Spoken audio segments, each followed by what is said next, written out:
Hello friends, तो मैं आपका स्वागत करता हूं हमारे इस लेक्चर में जिसमें हम पढ़ रहे हैं यूपीपीएससी का फुल सिलेबस। और ये यूपीपीएससी के सिलेबस का 29 वाला जो आपके सिलेबस का पार्ट है आउट ऑफ 32। इसके बाद अपने सिर्फ 3 लेक्चर बचेंगे। दोस्तों, आपने अगर सब्सक्राइब नहीं किया है तो प्लीज़ प्लीज़ प्लीज़ सब्सक्राइब कर दो। आप लोगों के लिए बहुत मेहनत कर रहा हूँ मैं। आपकी एग्ज़ाम की डेट भी आ गई है 7 अप्रैल, है ना। अब कमर कस लो, पढ़ाई करते रहो। फिर अपन थोड़े दिनों बाद जो HPSC हरियाणा वाला एग्ज़ाम होगा उसके बाद अपन जो है ऑब्जेक्टिव भी करेंगे इसके अंदर। आइए, साथ ही अगर आपने टेलीग्राम चैनल ज्वाइन नहीं किया है तो आप टेलीग्राम चैनल ज्वाइन कर सकते हैं। आज का हमारा टॉपिक है legal issues in planning and practice. इसमें हम पढ़ेंगे introduction, concept and significance of law, Indian constitution, evolution of planning legislation, evolution of planning legislation, policy acts and laws, significance of land development control. आइए जानते हैं। In the field of urban and regional planning as well as in related practice several legal issues and consideration arise. जब भी हम planning की बात करते हैं, टाउन प्लानिंग की बात करते हैं, क्या नाम है आपके, सिटी प्लानिंग की बात करते हैं, अर्बन प्लानिंग की बात करते हैं, रीजनल प्लानिंग की बात करते हैं, तो कहीं ना कहीं हमें लीगल इश्यूज जो हैं उनसे रिलेटेड परेशानी हमें जरूर देखने को मिलती है। This legal aspect play crucial role in shaping and planning process, determining the land use, ensuring sustainable development. तो हमें as a town planner sustainable जो डेवलपमेंट है उसका भी ध्यान रखना है, लैंड यूज़ का भी ध्यान में रखना है। तो उसके लिए कहीं ना कहीं ये लीगल एस्पेक्ट जो है क्रूशियल रोल निभाते हैं। आइए जानते हैं। Introduction, concept and significance of law in town planning. Law plays a crucial role in town planning, providing a framework that governs the uses of and development of land, the allocation of resources, and the establishment of communities. Town planning laws aim to create well organise sustainable liveable urban and rural environment. जो town planning के जो law हैं वो ये, जैसे इसमें क्या होता है, जैसे अर्बन जोनिंग है या हाइट जोनिंग है, तो वो कहीं ना कहीं एनवायरनमेंट को ध्यान में रखते हुए लिवेबल कंडीशन, सस्टेनेबल कंडीशन पैदा करने के लिए ही बनाए जाते हैं। These laws are design to balance the interest of various stakeholder such as residents, business and local governments and address the complex challenges associated with urbanisation and development. तो जो भी अर्बनाइजेशन हो रहा है, जो भी डेवलपमेंट हो रहा है, उसके साथ जो भी चैलेंजेस आ रहे हैं, साथ साथ जो वहाँ के स्टेक होल्डर है, भले वो रेजिडेंट्स जो रेजिडेंशियल हो, बिजनेस वाले हों, लोकल गवर्नमेंट हो, उन सबके हितों का ध्यान में रखते हुए ही हम लोग इन लॉज को बनाते हैं। आइए जानते हैं concepts of law in town planning. सबसे पहले आता है land use zoning. Zoning laws divide a municipality और region into zones, each specific permitted land use. These regulation guide development of residential, commercial, industrial and recreational area. तो जो land use zoning है उसमें ये क्या करते हैं, एक तरह से गाइड करते हैं। मैंने आपको कई बार पहले भी बताया जोनिंग वाले पूरे लेक्चर में। आप जैसे जोनिंग कैसे हो सकती है, हाइट जोनिंग हो सकती है ना। आपने देखा होगा कि आप जब भी अपनी सिटी को रोम करते हैं, जब भी आप अपनी सिटी में घूमते हैं, तो आपने देखा होगा कि वहाँ पर कुछ पर्टिकुलर एरिया में मल्टी स्टोरी है, लेकिन वो हर एरिया में नहीं है ना। जनरली जो मकान की हाइट होती है वो 2.5 मंजिल के आसपास अपनी मकान की हाइट होती है ना। या फिर जो आपकी जो लॉज है बिल्डिंग बॉयलॉज की, सड़क की जो हाफ डिस्टेंस है उससे ज़्यादा, मतलब इसकी हाइट नहीं होनी चाहिए। आपके गेट से सड़क की हाफ डिस्टेंस है, उतनी हाइट आपकी बिल्डिंग की होनी चाहिए, इससे ज़्यादा आपकी बिल्डिंग की हाइट नहीं होनी चाहिए। ठीक है, तो इस टाइप से कुछ लॉज बनाए गए। तो ये जोनिंग, जैसे मैंने आपको पहले ही बताया कि हमने सिटी को अलग अलग जोन में डिवाइड करते हैं, रेजिडेंशियल, कमर्शियल, इंडस्ट्रियल, है ना, रिक्रिएशनल। ठीक है, तो हम इस टाइप से उसको जोनिंग में डिवाइड करते हैं। तो ये कहीं ना कहीं एक लॉ का हिस्सा है। Eminent domain and property rights. Eminent domain allows governments to acquire private property for public use, often with their fair compensation to the owner. Property right and protection against unjust taking, fundamental consideration. तो मान लीजिए किसी कारण से इसे highway बनाना है, अब आपकी ज़मीन हाईवे के बीच में आ रही है, तो आपको प्रॉपर फेयर कंपनसेशन दिया जाएगा। गांव में जो वहाँ की DLC रेट होती है उसका 4 टाइम्स दिया जाता है, शहरों में जो उसकी रेट होती है उसका 2 टाइम्स जनरली जो कंपनसेशन है वो आपको दिया जाता है। फिर भी आप नहीं मानते हो, गवर्नमेंट आपसे बार्गेनिंग करती है, चीज़ें करती है। Environmental regulation, law governing environmental impact assessment, conservation of natural resources and protection of ecological sensitive area, ensure that development is carried out sustainably with minimal harm to the environment। तो कुछ ना कुछ town planning में environment की regulations भी हमें देखने को मिलती है, क्योंकि जब भी आप हाईवे बना रहे हो, कोई भी कंस्ट्रक्शन प्रोजेक्ट कर रहे हो, तो उससे एनवायरमेंट को नुकसान होता है। तो वो सस्टेनेबिलिटी को ध्यान में रखते हुए मिनिमम एनवायरमेंट को हार्म करे, तो ऐसे एनवायरमेंटल रेगुलेशंस भी टाउन प्लानिंग के अंदर होते हैं। Public participation, public hearing, consultation and notice requirement ensure that community members have a say in the planning process. Public participation fosters transparency and inclusivity. Public participation जो है एक तरह से बोल सकते हैं बहुत ज़्यादा ज़रूरी है, जो कि ट्रांसपेरेंसी और सभी को मिला जुला के काम करने की इंक्लूसिविटी भी उसके अंदर पैदा करता है। Historic prevention, legal framework protect historic and cultural heritage often through regulation governing the preservation of historic building district and landscape. तो ये क्या करते हैं कि जो हिस्टोरिक बिल्डिंग है उसको ये प्रिजर्व करने की तरफ काम करते हैं। ये भी कहीं ना कहीं हमारे लॉ में होता है कि जो हिस्टोरिक बिल्डिंग है उसके सराउंडिंग में आप कंस्ट्रक्शन नहीं कर सकते हैं, डिफरेंट टाइप का मटेरियल आप यूज़ नहीं कर सकते।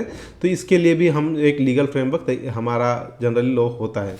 Fair housing and anti discrimination law, fair housing law prohibit discrimination housing and land use decision based on factors such as race, ethnicity, religion, disability, inclusivity, zoning में be used promote affordable housing.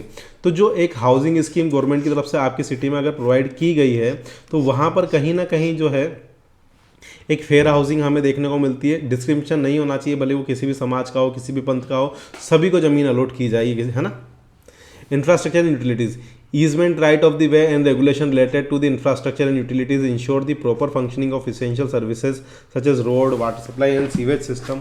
तो ये आपका अधिकार है, मौलिक अधिकार है कि जो आपको बेसिक सुविधाएं हैं, road, water supply, sewage system government की तरफ से प्रोवाइड की जाए। Community planning, comprehensive plan outline long term development goals and policies for community. These plans guide zoning decision, infrastructure development and other aspects of town planning. कहीं ना कहीं community planning भी इसका एक बहुत बड़ा पार्टिसिपेशन है, जिसके अंदर हम जोनिंग डिसीजन, इंफ्रास्ट्रक्चर डेवलपमेंट और other aspect of town planning को डिस्कस करते हैं। Building codes and safety regulation, building codes and safety regulation set standards for construction ensuring that structure are safe and comply with health and safety requirements. तो कहीं ना कहीं building codes और safety regulations भी इसके अंदर बहुत ज़्यादा इंपॉर्टेंट हैं। क्यों? क्योंकि जो भी हमारे बिल्डिंग कोड्स हमें दिए गए हैं उसमें जो भी रूल्स एंड रेगुलेशन दिए उसी के तहत हमें बिल्डिंग को डिज़ाइन करना है। ये बिल्डिंग कोड्स जो हैं एरिया वाइज भी डिफरेंट होते हैं और एक जनरलाइज बिल्डिंग कोड्स भी होते हैं। Smart growth and sustainability, legal framework for smart growth promote sustainable, efficient and environmental friendly development practice, encouraging impact urban design and green building standards. तो आजकल हम लोग स्मार्ट ग्रोथ की तरफ आगे बढ़ चुके हैं, तो कॉम्पैक्ट ग्रोथ की तरफ या ग्रीन बिल्डिंग स्टैंडर्ड्स में क्या होता है कि आप रूफटॉप गार्डन या वॉल गार्डन का कॉन्सेप्ट आ गया है। साथ ही आप आजकल मल्टी स्टोरी के जो कॉम्पैक्ट डेवलपमेंट में एक ही एरिया में आपको मतलब शॉपिंग के लिए भी मिल जाएगा, सब चीज़ें वहाँ पर मिल जाएगी, है ना। इस टाइप का हम लोग डेवलपमेंट की तरफ आगे बढ़ रहे हैं। Significance of law in town planning, पहला है orderly development. Town planning laws provide a structural framework of orderly development of urban and rural areas, preventing hazard growth and ensuring efficient land use. अब देखिए, जैसे ये आपकी city है, city के अंदर आपने बना रखा है कि 45% मुझे रेजिडेंशियल के लिए देना है। अब आप 70% रेजिडेंशियल के लिए दे देते हैं, तो कहीं ना कहीं इससे क्या होगा कि जो बिजनेस हैं, जो इंडस्ट्री हैं, जो एजुकेशनल एरिया है, उसमें हमें कॉम्प्रोमाइज़ करना पड़ेगा। तो जब आप इसको प्रॉपर जोनिंग के थ्रू आगे बढ़ेंगे या प्रॉपर रूल्स के थ्रू आगे बढ़ेंगे तो ऑर्डरली डेवलपमेंट होगा और एक से पब्लिक की जो पॉपुलेशन की ग्रोथ है वो ब्लास्ट नहीं होगा और आपको जो रिसोर्सेज हैं वो आप टाइम से अपग्रेड कर पाएंगे। Community welfare, the legal framework in town planning prioritise the welfare of the community by considering factors such as public health, safety and quality of life. तो एज ए प्लानिंग जब हम करते हैं तो community welfare, जो वहाँ के लोग हैं उनका वेलफेयर, उनकी हेल्थ, उनकी सेफ्टी, उनकी क्वालिटी ऑफ लाइफ का हमें ध्यान रखना पड़ता है। Environmental protection, laws addressing environmental impact assessment and conservation contribute to protection of natural resources and mitigation of negative environmental effect associated with development. तो एनवायरमेंटल के जो रिलेटेड जो प्रोटेक्शन है उससे कहीं ना कहीं जो नेचुरल रिसोर्सेज हैं उनको बचाया जाता है, जो नेगेटिव एनवायरमेंटल इफेक्ट्स हैं उनको कम किया जाता है। Equitable allocation of resources, fair housing laws, inclusive zoning participate help ensure that resource opportunities are allocated equitably, reducing social and economical disparities। तो ऐसा नहीं होना चाहिए कि कोई किसी के कोई स्त्री है या पुरुष है उस बेस पर किसी की जाति ऊंची है, किसी की नीची है, उस पर कोई दूसरे धर्म का है, उस बेस पर हमें घर को अलॉट करना, ज़मीन को अलॉट करना नहीं चाहिए। और सभी जो रिसोर्सेज, जो भी सिटी के रिसोर्सेज हैं उन पे सभी का हक है। Public participation and transparency, legal provision requiring public participation enhance transparency in decision making process, allowing community members to voice their opinion, contribute to planning outcome. तो कहीं ना कहीं पब्लिक पार्टिसिपेशन और ट्रांसपेरेंसी इसके अंदर बहुत ज़्यादा ज़रूरी है, क्योंकि कम्युनिटी जो है उनकी ओपिनियन और प्लानिंग आउटकम में वो कंट्रीब्यूट कर सकते हैं। Cultural and historical prevention, legal framework for historical preservation contribute to the protection and celebration of communities culture and heritage, historical heritage. तो जो भी आपके सिटी के अंदर हवेली है, महल है, उसका प्रिजर्व करना, उसको प्रोटेक्ट करना, ये भी एक तरह से लीगल फ्रेमवर्क के अंदर ही आता है। Sustainable development, town planning laws play a vital role in promoting sustainable development practices including energy efficient building standards, green infrastructure and smart growth principle. कहीं ना कहीं हम सस्टेनेबल डेवलपमेंट की तरफ भी आगे बढ़ रहे हैं। ग्रीन इंफ्रास्ट्रक्चर जो हमारी प्लानिंग है, स्मार्ट सिटी की जो प्लानिंग है, उसकी तरफ हम आगे बढ़ रहे हैं। और सस्टेनेबल ग्रोथ जो एफिशिएंट बिल्डिंग है, एनर्जी एफिशिएंट बिल्डिंग है, या ग्रीन बिल्डिंग है, ग्रीन इंफ्रास्ट्रक्चर है ना, उस तरफ से हमें मतलब एक तरह से बोल सकते हैं कि जो लॉज हैं वो इन चीज़ों को प्रमोट करने में कहीं ना कहीं हमारी हेल्प करते हैं। Conflict resolution, legal mechanisms helps resolve conflict arising from competing interests such as disputes over land use, zoning changes and property rights। तो ऐसा नहीं है कि हम फिक्स होता है कि आपको यहाँ रेजिडेंशियली बनाना है, आप कोई पर्टिकुलर नया जोन भी ला सकते हो। तो कहीं ना कहीं एक लीगल मैकेनिज्म होती है, तो जो जोनिंग से रिलेटेड है, जो प्रॉपर्टी राइट से रिलेटेड डिस्प्यूट्स हैं, उनको सोल्व करने में कहीं ना कहीं ये फ़ायदा करता है। Infrastructure development, legal framework related to infrastructure development including transportation utilities ensure that essential services support the needs of growing population. तो जैसे जैसे पॉपुलेशन बढ़ रही है वैसे वैसे रोड की नीड, इंफ्रास्ट्रक्चर की नीड, आपका हेल्थ केयर की नीड है ना, फैसिलिटी की नीड वो बढ़ रही है कंटिन्यूस। उसका डेवलपमेंट के लिए हमें इंफ्रास्ट्रक्चर को बढ़ावा देना है। Adaption of change, town planning laws should be adaptable to changing circumstances, technological advancement and evolving societal needs, ensuring that planning remains relevant and effective over time. तो टाउन प्लानिंग के जो लॉ हैं वो भी अडेप्टेबल होने चाहिए। जो circumstances daily change हो रहे हैं, टेक्नोलॉजिकल एडवांसमेंट हो रहे हैं, उनके अकॉर्डिंग हम उन जो चेंजेस हो रहे हैं उनको कंटिन्यूस अडेप्ट करते हुए हम जो है वो लॉज जो है वो धीरे धीरे चेंज करते रहने चाहिए। Indian constitution and evolution of planning legislation. दोस्तों, आप अभी तक मेरा वीडियो देख रहे हो और आपने अभी तक सब्सक्राइब नहीं किया है तो बहुत गलत बात है। पहले मैं भी नहीं करता था, लेकिन अब करने लगा हूँ, आप लोग भी कर दीजिए, है ना। डिस्क्रिप्शन बॉक्स में लिंक है टेलीग्राम चैनल का, तो आप टेलीग्राम चैनल वहाँ पर ज्वाइन कर सकते हैं। Indian constitution evolution of planning legislation. The evolution of planning legislation in India is closely tied the country's constitutional framework and the need for organise sustainable development. जो constitution framework है उसके अंदर ये बना हुआ है ना। The Indian constitution adopted 1950 provides a basic structure and principle for governance. Subsequent planning legislation has been developed to address specific socio economic challenges and urbanisation. तो आइए जानते हैं क्या क्या इसमें है। इंडियन कॉन्स्टिट्यूशन की बात करते हैं। सबसे पहले परमिएबल। परमिएबल मतलब प्रस्तावना, है ना। सबसे पहले प्रस्तावना डिक्लेयर दैट इंडिया एक sovereign socialist secular democratic Republic that assure justice liberty equality and fraternity. तो भारत एक क्या बोलते हैं, संप्रभुता, है ना, सेक्युलर डेमोक्रेटिक रिपब्लिक देश है, और ये लिबर्टी इक्वलिटी और फ्रेटर्निटी को बढ़ावा देता है, अश्योर करता है लोगों की। फिर उसके बाद directly principle of state policy, ये दो हैं DPSP. The constitution include directly principle of state policy which are non justiciable, guiding from the government to ensure that social and economic justice among the other objectives. तो दूसरे objectives को ध्यान में रखते हुए डायरेक्टिव प्रिंसिपल्स कहीं ना कहीं जो कॉन्स्टिट्यूशन में उसमें इंक्लूड किए गए हैं।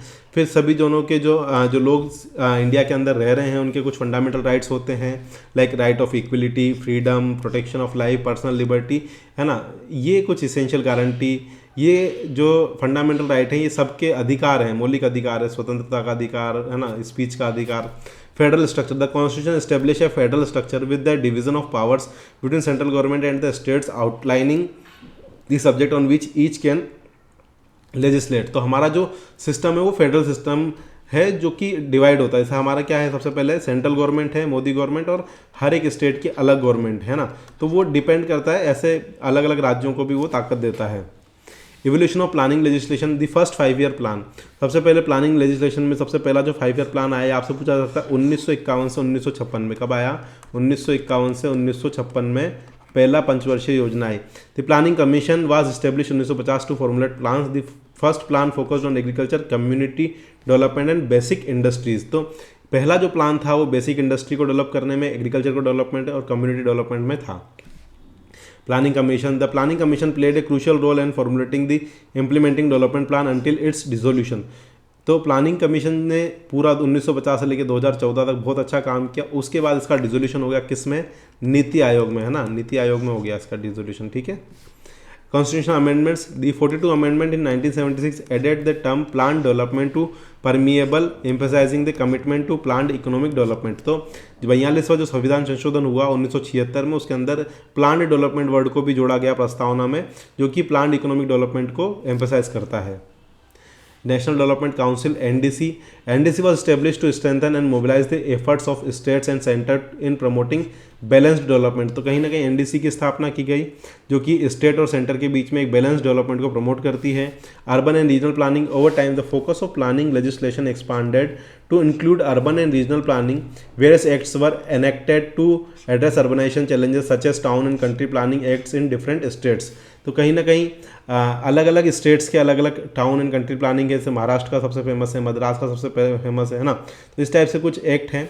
74th कॉन्स्टिट्यूशन अमेंडमेंट 1992 में हुआ, जिसमें क्या हुआ कि जो ग्राम पंचायतों को पावर दी गई है ना, status to urban local bodies and mandate their involvement in urban planning and development. जो अर्बन लोकल बॉडीज़ है, जो आपकी म्यूनिसिपैलिटीज़ है, नगर पालिका, नगर निगम, नगर परिषद है, ये कहीं ना कहीं अर्बन प्लानिंग में इन्वॉल्व हुई और उनको भी इनका इन्वॉल्वमेंट मतलब उनको वैलिड किया गया। It led to decentralisation of planning function to local bodies. का मतलब ये है कि आप अपनी सिटी के अकॉर्डिंग नगर पालिका, नगर निगम जो है वो प्लानिंग के डिसीजन ले सकती है। NUP national urbanization policy 1988, the policy emphasize the need of balance regional development, sustainable urbanization and strengthen of local self governments. तो इसके तहत जो local LSG local self government, हर एक आई थिंक जितने भी हिंदी भाषी राज्य हैं वहाँ पर ये डिपार्टमेंट होता है लोकल सेल्फ गवर्नमेंट वाला। तो वहाँ पर ये कहीं ना कहीं डेवलपमेंट करने को इसमें सस्टेनेबल अर्बनाइजेशन, रीजनल डेवलपमेंट इनकी तरफ काम किया गया है। Jawaharlal Nehru national urban renewal mission, ये राजस्थान का जो एग्ज़ाम हुआ था RPSC वाला, उसमें पूछा गया था, तो उसकी फुल फॉर्म याद रखना, Jawaharlal Nehru national urban renewal mission. 2005 में इसको लॉन्च किया गया अर्बन इंफ्रास्ट्रक्चर को इम्प्रूव करने के लिए, वाटर सप्लाई, सैनिटेशन और अर्बन पॉवर्टी एलिविएशन, इसके कुछ थे। जनरली जो था ये पॉवर्टी जो है ना, क्या नाम है अपना, जो झुग्गी झोपड़ियों के विकास के लिए जनरली ये मिशन लाया गया था 2005 में, जिसके अंदर ये इंश्योर करना है कि वहाँ पर प्योर वाटर सप्लाई हो, सैनिटेशन हो, अर्बन पॉवर्टी का मतलब उसको हटाया जाए। स्मार्ट सिटी मिशन मोदी सरकार 2015 में लेके आई थी, 25 जुलाई या 1 जुलाई 2015, आप अच्छे से ध्यान रखिएगा। Smart cities mission aimed the developing cities that provide infrastructure, clean and sustainable environment and high quality of life through the application of technology. तो टेक्नोलॉजी की एप्लीकेशन के थ्रू एक हाई क्वालिटी ऑफ लाइफ की तरफ हमें आगे बढ़ना है। National institution of transforming India NITI Aayog 2015 में इसकी स्थापना हुई, प्लानिंग कमीशन को डिसोल्व कर दिया गया है ना। इसका जो फोकस है वो डिसेंट्रलाइज प्लानिंग और स्टेट्स और लोकल बॉडीज़ को इन्वॉल्व करते डिसेंट्रलाइज प्लानिंग की तरफ इनका ज़्यादा फोकस है। फिर GST गुड्स एंड सर्विसेज 2017 में, to create an unified economic market, impact tax revenue and financial arrangement between the centre and states. तो जो भी सेंटर और स्टेट्स के बीच में जो भी अरेंजमेंट्स है उसको यूनिफाइड करने के लिए समझ पूरे देश में एक ही टैक्स लगेगा, उसका नाम है GST goods and service tax. तो 2017 में मोदी जी ने आधी रात को टैक्स भी सेलिब्रेटेड करा दिया था। ठीक है, आइए national infrastructure pipeline, the NIP launched in 2019 outlines plans for infrastructure development across sectors and serves as a comprehensive roadmap for future projects। तो नेशनल इंफ्रास्ट्रक्चर पाइपलाइन के थ्रू 2019 में इनको लॉन्च किया गया।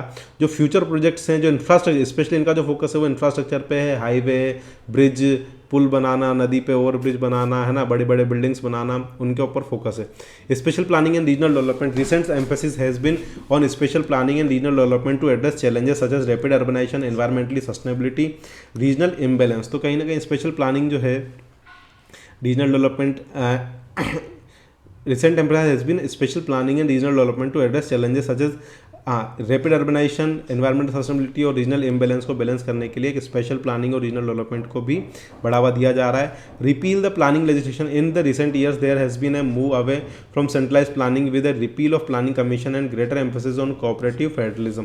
तो कुछ दिनों में हम जैसे सेंट्रलाइज प्लानिंग की तरफ ज़्यादा रिपील करने लगे हैं, कोऑपरेटिव फेडरलिज्म की तरफ मोदी सरकार ज़्यादा चीज़ें कंट्रोल कर रही है।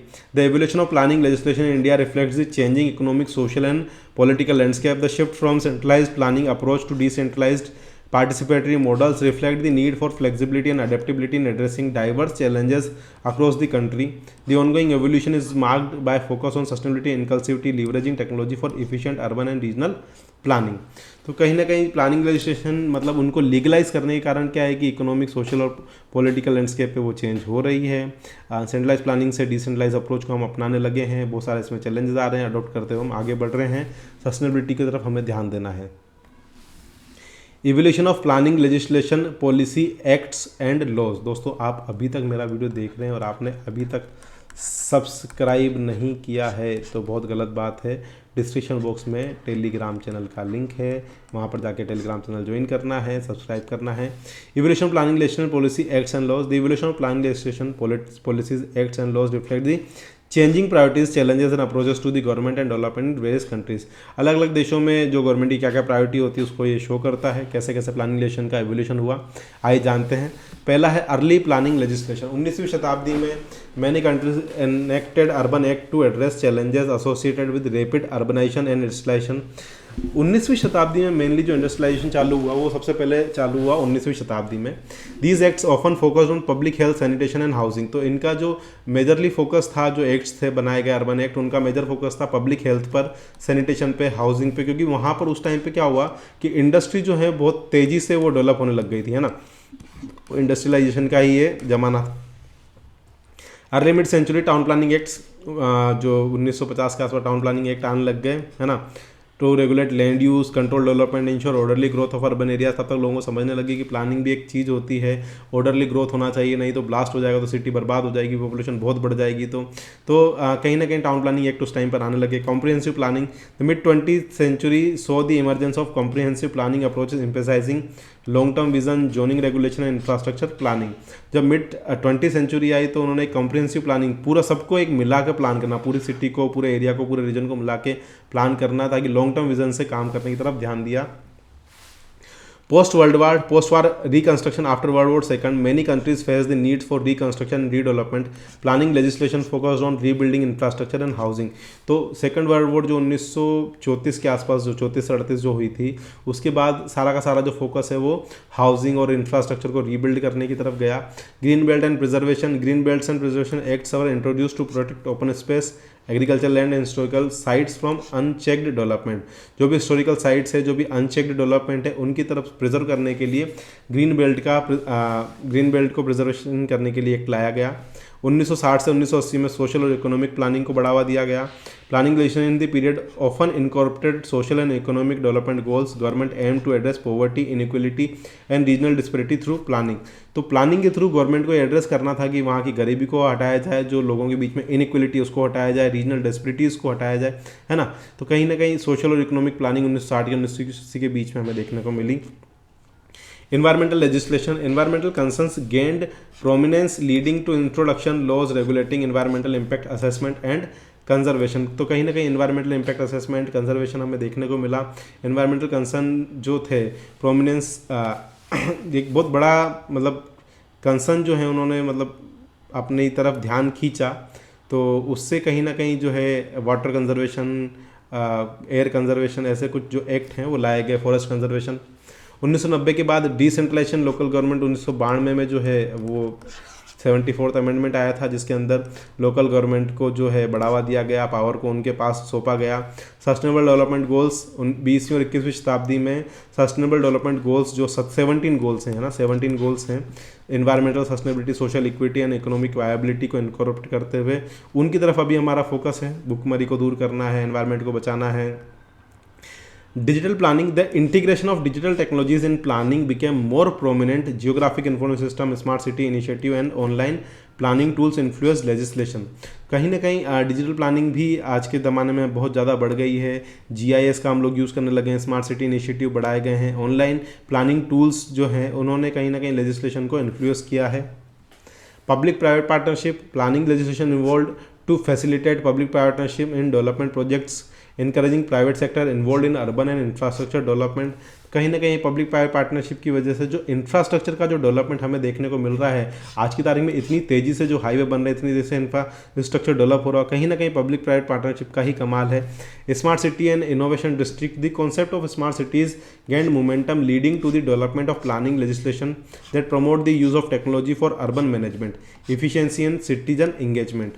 तो स्मार्ट सिटीज़ और इनोवेशन डिस्ट्रिक्ट के जो कॉन्सेप्ट मोदी सरकार 2015 में लेके आई, उस वजह से हम लोगों ने क्या किया कि टेक्नोलॉजी का जो टेक्नोलॉजी को प्लानिंग के अंदर लेना, उसको मैनेज करना, अर्बन मैनेजमेंट एफिशिएंट, है ना, सिटीजन का इंगेजमेंट करना, ये सारी की सारी चीज़ें प्लानिंग के अंदर इनकॉर्पोरेट की गई। रिसेंट ट्रेंड्स क्या हैं? Resilient and inclusive planning. Recent planning legislation emphasize resilience to climate change, inclusivity and social justice. तो अभी हम लोग क्लाइमेट चेंज को बचाने की तरफ, सोशल जस्टिस की तरफ और सभी को इनकल्सिव करके काम करने की तरफ आगे बढ़ रहे हैं. There is a growing recognition of to need for adaptive planning in the face of uncertainties. क्योंकि आजकल अनसर्टेनिटीज़ बहुत ज़्यादा बढ़ गई. आप देख रहे हो कभी भी युद्ध हो रहा है, कभी भी कोरोना आ रहा है ना, कोई परेशानी. आजकल अनसर्टेनिटीज़ बहुत ज़्यादा बढ़ गई है. तो हमें कहीं ना कहीं प्लानिंग जो है वो अडेप्टिव प्लानिंग करनी पड़ेगी. टाइम के साथ जैसे एआई को इंक्लूड करना पड़ेगा. Transit oriented development. Legislation promoting transit oriented development has gained popularity, encouraging mixed use development around public transit node to reduce Reliance and private vehicles. तो कहीं ना कहीं हमें ट्रांजिट ओरिएंटेड नोड में आपको कई बार बता चुका हूँ. जैसे ये चौराहा है, तो बस अगर यहाँ आती है तो इसी के आसपास जो है मेन मार्केट, सब्जी मार्केट, सारा चौराहे के आसपास डेवलप होगा. तो वो व्यक्ति अपने घर से निकलेगा, सिटी बस में बैठेगा, वहाँ पर आएगा, सामान खरीदेगा, वापस बस में बैठेगा और वापस अपने घर के आसपास चला जाएगा, है ना, जो भी स्टेशन होगा. तो जो ट्रांजिट ओरिएंटेड डेवलपमेंट मतलब चौराहे टू चौराहे वो चीज़ें डेवलप होनी चाहिए. जहाँ ट्रांसपोर्टेशन के नोड हैं वहीं पर डेवलपमेंट होना चाहिए. साथ ही मिक्स्ड यूज डेवलपमेंट, मैंने आपको कई बार बताया कि मल्टी स्टोरी का कॉन्सेप्ट आजकल बढ़ रहा है. नीचे दुकानें होती है बहुत सारी, ऊपर लोग रहते हैं, पास में एक छोटा सा मार्केट होता है, पास में गार्डन होता है. तो ये कॉन्सेप्ट आजकल बढ़ रहे हैं. Integrative and special planning. The trend is towards integrative and special planning considering the interconnectedness of various urban and regional elements to achieve holistic development.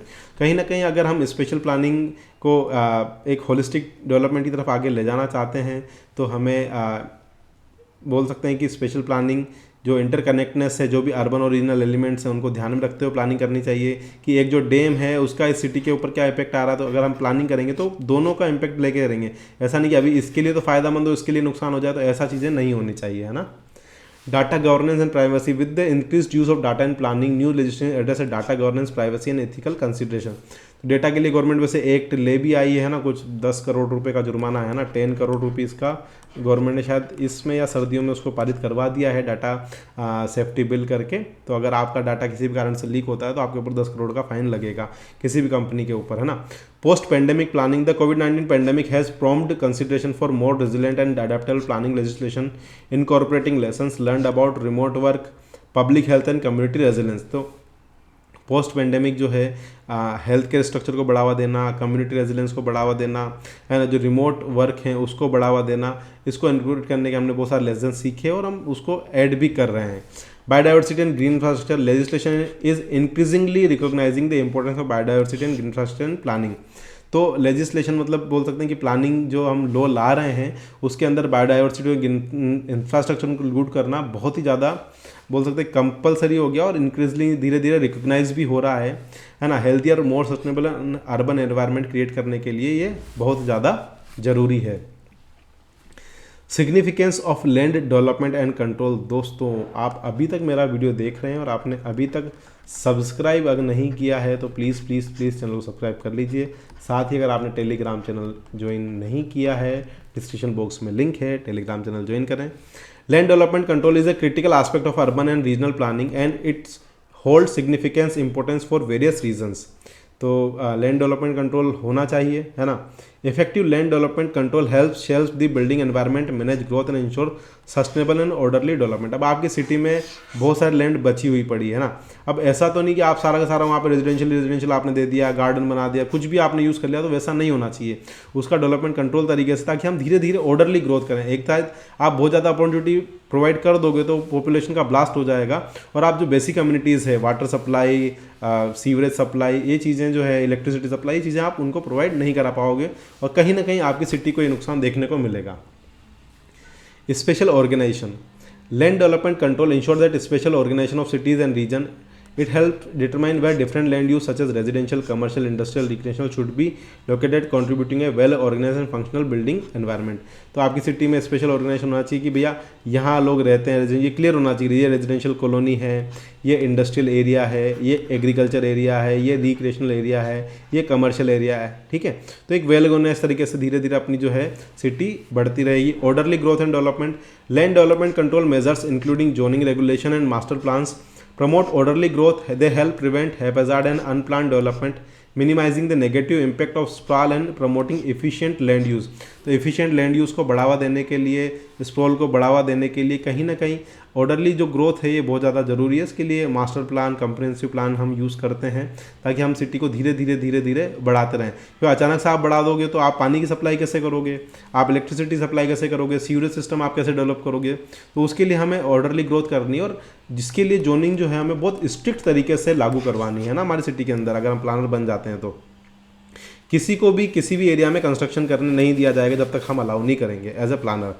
Infrastructure planning by controlling land development, planners can contribute infrastructure development. This includes roads, utilities, public space and other essential services. This integrated approach ensure that infrastructure keep pace with development needs. जैसे जैसे development की needs बढ़ती जाएगी वैसे वैसे infrastructure जो है वो पेस होता जाएगा।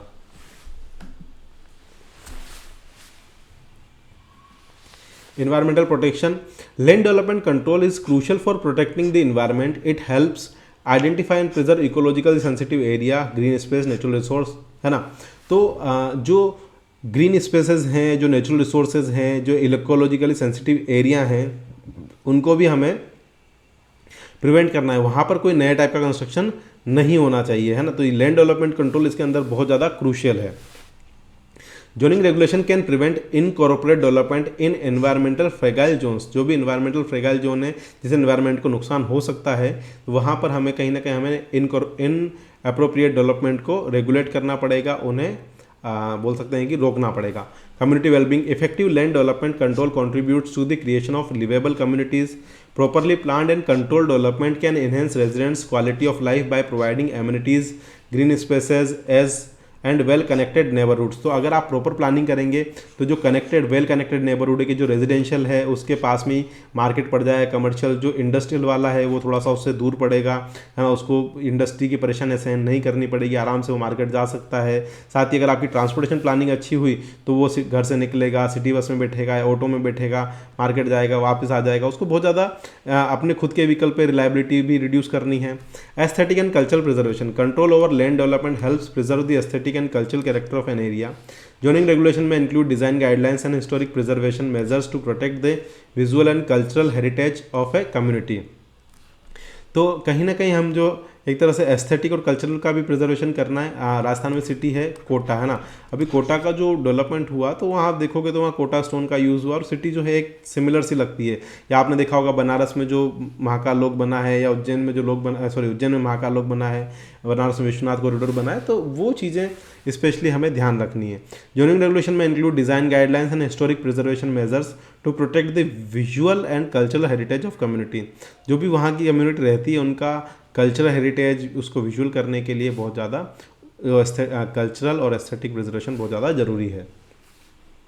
Public safety. Land development control is essential for public safety also. It ensures the development comply with building codes and safety regulation, reducing the risk of hazards and ensuring the well-being of the residents.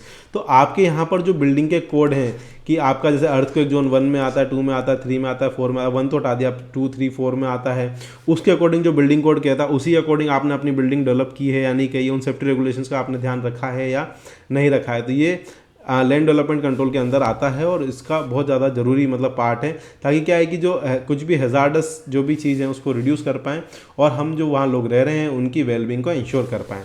Economic development. Control land developments support economic development by providing A framework for attracting business.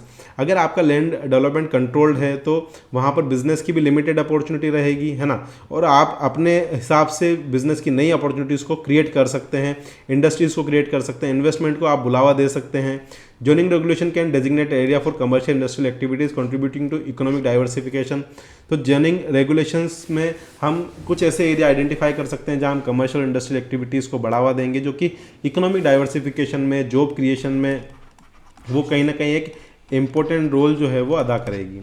Equitable land use. Land development control can address issues for social just equity by promoting inclusive land use policies. For example, zoning regulation may include provision for affordable housing, ensuring that different socio-economic groups have access to suitable housing option. तो जो भी different suitable option, जो भी socio-economic groups हैं वो सभी एक तरह से रह सकते हैं, है ना। zoning regulation जो है उसको एक तरह से प्रोवाइड कराना है, अफोर्डेबल हाउसिंग को बढ़ावा देना है। जो गरीब व्यक्ति है, ऐसा नहीं है ज़मीन बिक रही है तो सभी के लिए है, गरीब व्यक्ति के लिए भी और अमीर व्यक्ति के लिए भी है। Smart growth and sustainability. Land development control is integral to smart growth principle, promoting compact, walkable and transit oriented development. Land development control से हम क्या कर सकते हैं कि ट्रांजिट ओरिएंटेड डेवलपमेंट को बढ़ावा दे सकते हैं, कॉम्पैक्ट डेवलपमेंट को बढ़ावा दे सकते हैं, वॉकेबल डेवलपमेंट को वॉकेबल मतलब कि आपके घर से वॉकेबल डिस्टेंस पर ही मेन मार्केट है, वहाँ आपको सारी चीज़ें मिल जाएगी जो आपकी बेसिक नीड्स हैं, ठीक है।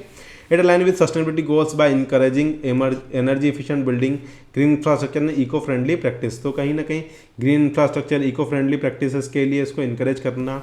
Infrastructure efficiency by controlling land development, planners can optimise the use of existing infrastructure. This efficiency is crucial for managing resources, reducing congestion and ensuring the cost effective provision of services. तो land development को अगर हम control करेंगे तो हमारा जो existing infrastructure है उसको हम अच्छे से यूज़ कर पाएंगे, ऑप्टिमाइज़ कर पाएंगे, रिसोर्सेज को मैनेज कर पाएंगे, जो जाम लग रहा है, कंजेशन हो रहा है उसको हम बचा पाएंगे और कॉस्ट इफेक्टिव सर्विसेज के प्रोविज़न को हम लेकर आ पाएंगे, है ना। इंफ्रास्ट्रक्चर मतलब वही आपके फ्लाईओवर हो गए, आपका जो रोड हो गया। Community engagement, the land development control often involves community engagement process. It allows residents to participate in decision making, share their concern and contribute shaping the future development of their neighbourhoods. तो जो community के जो लोग हैं उनको, residents जो लोग रह रहे हैं डिसीजन मेकिंग, उनको पार्टिसिपेट करना, उनके कंसर्न्स को ध्यान रखना, है ना, और फ्यूचर डेवलपमेंट की तरफ, अच्छा नेबरहुड बनाने की तरफ उनको बढ़ावा देना, ये भी लैंड डेवलपमेंट कंट्रोल के अंदर आता है। Risk management, land development control is a tool for risk management particular in area prone to natural disasters. तो अगर आपका वहाँ पर लैंड डेवलपमेंट कंट्रोल है कि जहाँ नेचुरल डिजास्टर आने के चांसेस बढ़ सकते हैं, नदी का पेठा है जहाँ बाढ़ आती है बार बार, तो वहाँ पर आप कोई भी टाइप का कंस्ट्रक्शन नहीं होने देंगे, तो उससे कहीं ना कहीं जो आने वाली कम्युनिटीज़ है उनको फायदा मिलेगा। Regulation can guide development from high risk zone, reducing vulnerability of floods, earthquake and other hazards. तो जो हाई जोन्स हैं, हाई रिस्क जोन है, वहाँ पर आप स्पेशल टाइप का कंस्ट्रक्शन ही करवाएंगे, उसके अलावा दूसरे टाइप का कंस्ट्रक्शन अलाउ नहीं करेंगे, है ना। और जो अलग अलग हैजार्ड्स हैं उनके लिए आप उसके अकॉर्डिंग बिल्डिंग या जो भी स्ट्रक्चर उसकी डिज़ाइन करवा सकते हैं। Adaptability and resilience, control over the land development enables planner to building adaptable resilience community planning regulation can incorporate flexibility to respond to changing circumstances including technological advancement and emerging challenges। अगर आपका land development के ऊपर control है तो simple सी बात है कि जो प्लानिंग में हम चीज़ें चेंज कर सकते हैं, हर एक टाइम अलग होता है, उसके अकॉर्डिंग जो टेक्नोलॉजिकल एडवांसमेंट नए नए आ रहे हैं, इमर्जिंग जो चैलेंजेस हैं उनको इनकॉर्पोरेट करते हुए हम हमारी सिटी की जो लैंड है उसको डेवलप करेंगे। दोस्तों अभी तक सब्सक्राइब नहीं किया है तो बहुत गलत बात है, सब्सक्राइब कर दीजिए। Land development control is a cornerstone of effective urban and regional planning. It facilitates the creation of sustainable, resilient and well-functioning communities while addressing environmental, social and economic consideration. Environment का ध्यान रखना है, social का ध्यान रखना है, economic consideration का ध्यान रखते हुए सस्टेनेबल, रेजिलेंट और वेल फंक्शनिंग कम्युनिटीज़ को डेवलप करना। इसके लिए हमारी जो सिटी की जो लैंड है उस पर डेवलपमेंट को हमें कंट्रोल करना पड़ेगा। हर टाइप का डेवलपमेंट हम नहीं देंगे, ग्रीन जगह है वहाँ पर डेवलपमेंट नहीं करेंगे, एग्रीकल्चर लैंड को कन्वर्ट नहीं करेंगे, है ना, नॉर्मल लैंड में। By guiding the use of land and coordinating development activities, land development control plays a crucial role in shaping the future of cities and regions. तो एक तरह से नया रोल प्ले करता है सिटी के फ्यूचर को शेप करने में। आई होप आप सबको बहुत अच्छे से समझ में आ रहा होगा, समझ में आ रहा है। सब्सक्राइब नहीं किया है तो सब्सक्राइब कर दीजिए। साथ ही अगर आपने टेलीग्राम चैनल जो है वो ज्वाइन नहीं किया है तो डिस्क्रिप्शन बॉक्स में लिंक है, आप टेलीग्राम चैनल ज्वाइन कर लें, है ना, डिस्क्रिप्शन बॉक्स में। और थैंक यू सो मच, मिलते हैं नेक्स्ट लेक्चर में। Thank you so much.